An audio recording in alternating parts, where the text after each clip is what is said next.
안녕하십니까. 군용 클래스 군용쌤입니다. 자, 이제 우리는 지난 시간에 이어서 신라의 삼국통일 두 번째 시간을 갖도록 하겠습니다. 지난 시간에 백제가 660년에 멸망하고요, 고구려가 668년에 멸망했습니다. 자, 이대로 신라가 삼국통일을 이뤄냈느냐? 그렇지 못했다라고 했죠. 백제가 멸망한 뒤에도 꾸준히 백제 부흥운동이 전개되었습니다. 이때 백제 부흥운동을 복신, 도침, 극지상지 같은 사람들이 이제 다시 무너진 백제를 세우겠다라고 하면서 끊임없이 임존성, 주류성 이런 데서 백제 부흥운동을 전개했습니다. 당연히 백제가 멸망했지만 멸망한 것이 아니었다라는 거죠. 마찬가지입니다. 고구려 또한 계속 끊임없이 고구려 부흥운동을 전개합니다. 고현무, 건모장, 안승 이런 사람들이 고구려 부흥운동을 전개합니다. 물론 이 고구려 부흥운동은 서로 간의 의심 이런 것 때문에 안승이 건모잠을 죽인다든지 이런 서로 분열로 인해서 큰 성공을 거두지 못하지만 어쨌든 백제와 고구려가 멸망했으나 멸망한 것이 아닌 상황이었죠.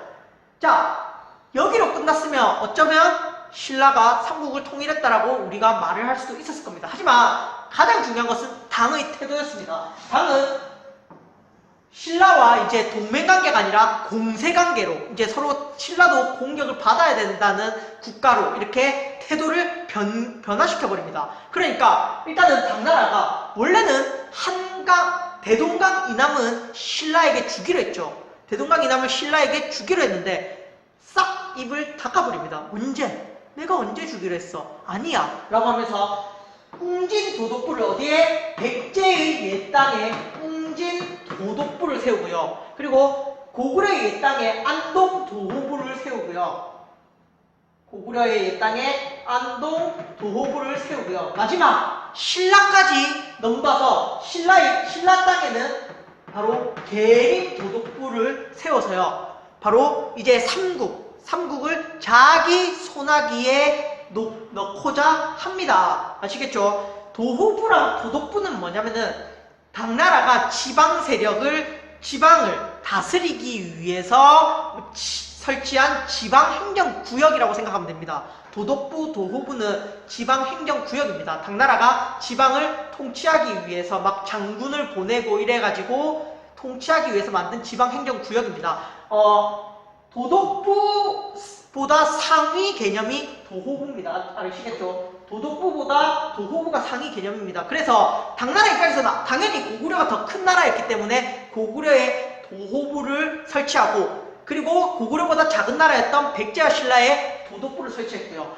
그런데 신라 입장에서는 여러 가지가 기분 나쁘죠, 사실. 일단은 당나라가 약속을 어긴 것도 기분이 나쁠 겁니다. 대동강 이남 주기로 했지 않냐? 근데 대동강 이남을 주지도 않고요. 백제랑 고구려의 도독부와 도호부를 만들어버리고요. 그리고요, 자신도 도독부로 만들면서 심지어 자기가 고구려를 멸망시켰잖아요. 자기가 당나라가 멸망시켰는데 신라를 도호부가 아니라 도독부를 만들어버립니다. 너는 어찌됐든 고구려보다 약한 나라야. 이런 식으로 당나라가 신라를 매도해버리는 거죠. 너희는 당나라가 없으면 아무것도 아닌 나라야. 우리가 없었으면 너희가 고구려와 백제를 멸망시킬 생각이라도 했겠니? 이런 식으로 신라를 무시하는 태도들. 어쨌든 신라가 당나라와 싸울 수밖에 없는 이런 분위기가 형성됐습니다. 바로 나당 뭐가 준비된다? 그렇죠. 나당 전쟁을 누가 준비한다? 이제 신라가 준비할 수밖에 없는 상황이었죠. 이제 신라는 당나라를 몰아내지 않으면 우리가 한반도에서 삼국 통일을 이뤘다라고 말할 수 없다, 이런 생각을 가지게 되겠죠. 신라가 이 나당 전쟁을 준비하기 위해서 일단 누구를 끌어들이냐면은 안승, 여기 안승 있죠. 이 안승을 끌어들여서 안승을 고덕국왕으로 임명합니다. 이건 무슨 의미냐면은 신라가 왜 안승을 고덕국왕으로 임명을 했냐면은 이제 너희를 고구려 부흥운동을 인정해주면서 누구를 끌어들이겠다? 그렇죠. 고구려 유민들을 당나라와 싸우는데 끌어들이겠다라는 신라의 생각이 있었죠. 자, 안승을 고덕국왕으로 임명하면서 금마저 오늘날 익산입니다. 익산이라는 지역에 자기의 나라를 세우게 도와줬다라는 거예요. 그러면서 이제 고구려 부흥운동 유민들을 흡수했고요. 백제 유민도 마찬가지입니다. 백제 유민도 흡수해서요. 신라가 드디어 이제 당나라와 일전을 준비합니다. 그리고 백제 사비성에 있던 당나라군도 몰아냅니다. 사비성에 있던 당나라 군대를 쫓아냅니다. 이러면서 이제 본격적으로 우리는 이제 너희가 싸우겠다라는 의지를 굳히죠. 자, 당연히 이제 뭐가 발생한다? 나당전쟁이 발생합니다. 나당전쟁이 발생하고 신라는 철저히 준비했습니다. 누구도 끌어들이고 고구려 백제의 유민들을 끌어들여서 자기 부족했던 군사력을 모두 확보하고요. 이제 당나라와 한번 죽지 않으면 살기다. 우리가 죽기로 싸우지 않으면 당나라를 몰아낼 수 없다. 만반의 준비를 갖추고 당나라와 싸우려 했다는 겁니다. 그 결과 사실 당나라는 신라를 가볍게 여겼나봐요. 크게 힘을 들이지 않고 이길 거라 생각했는데 어쨌든 신라가 엄청난 공세를 펼치면서 대표적인 전투 매소송, 기벌포 이 두 싸움에서 당나라군을 대파합니다. 엄청나게 물리쳐버려요. 그리고요, 당나라 군대가 드디어 더 이상 안되겠다. 고구려 멸망이 우리 처음 목표였으니까 우리는 고구려 멸망이라는 목표를 이뤘기 때문에 더 이상 욕심을 내지 않고 돌아가겠다라고 하면서 이제 당나라 군대가 떠나면서 드디어 신라가 뭐를 한다? 삼국 통일을 이루게 된다라는 겁니다. 아시겠죠? 자, 그러면 우리가 크게 헷갈리는 게 있는데 삼국 통일은 신라의 어느 왕 때 일어난 사건일까요? 삼국 통일. 첫 번째, 태종 무열왕 김춘추다. 두 번째, 문무왕이다.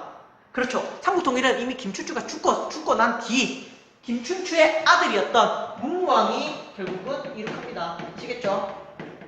문무왕이 삼국 통일을 이룬다. 아시겠죠? 자, 그러면 이제 이 신라 삼국 통일이 가지는 의의 혹은 한계 이런 것들을 살펴보겠습니다. 첫 번째, 당을 끌어들였다.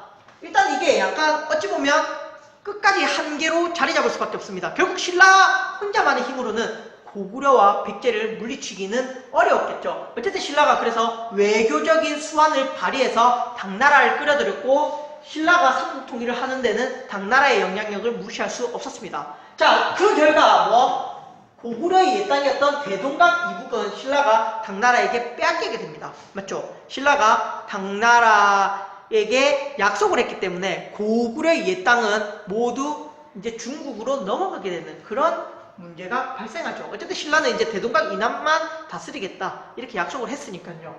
이 두 가지가 한계라면 그럼에도 불구하고 중요한 의미를 갖고 있는 여러 가지 의미가 있습니다. 어쨌든 신라는 고구려 백제 유민들과 합심해서 당나라를 축출했습니다. 민족이 하나의 목표를 가지고 공동 목표를 가지고 중국을 축출하는데 서로 연합을 했다라는 그런 모습. 그리고요, 민족 최초의 통일이었고 이 신라가 삼국 통일을 한 이후에는 이제 민족의 문화가 이제 발전하는 그런 계기를 마련했다. 민족 최초의 통일이었고 통일신라 이후 이제 우리 민족의 문화라는 이런 통합된 문화가 형성되는 그런 시발점이 되었다. 이런 것들 우리가 살펴볼 수 있을 것 같습니다. 자, 이렇게 신라의 삼국통일 두 번째 시간을 끝으로 이제 드디어 신라가 삼국을 통일했고요.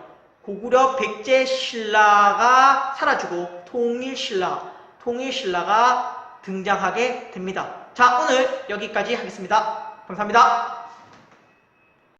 자, 여러분 다 같이 큰 소리로 따라 읽어 봅시다. 신라는 백제 고구려 유민과 힘을 합쳐 당나라를 몰아내고 통일을 달성하였다. 신라는 백제 고구려 유민과 힘을 합쳐 당나라를 몰아내고 통일을 달성하였다.